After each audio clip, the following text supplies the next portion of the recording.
વિકાસ કરી રહ્યો છે, ત્યારે કેન્દ્ર સરકારની વિવિધ યોજનાઓની માહિતી અને લાભો ઘર સુધી પહોંચાડવા ઉદ્દેશ અને દેશભરમાં તારીખ 15 નવેમ્બર જનજાતીય ગૌરવ દિવસથી વિકસિત ભારત સંકલ્પ યાત્રાનું આયોજન કરવામાં આવ્યું છે, જે અંતર્ગત વડાપ્રધાન નરેન્દ્રભાઈ મોદી ઝારખંડ ખાતેથી દેશવ્યાપી તેમજ ગુજરાતના મુખ્યમંત્રી ભૂપેન્દ્રભાઈ પટેલ અંબાજી ખાતેથી વિકસિત ભારત સંકલ્પ યાત્રાનો રાજ્યવ્યાપી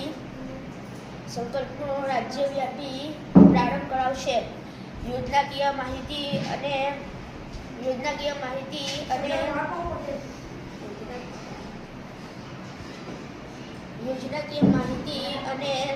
તૈયાર કરવામાં આવેલા આધુનિક રથો ગામે ગામ ભ્રમણ કરશે. ઉપરાંત સરકારના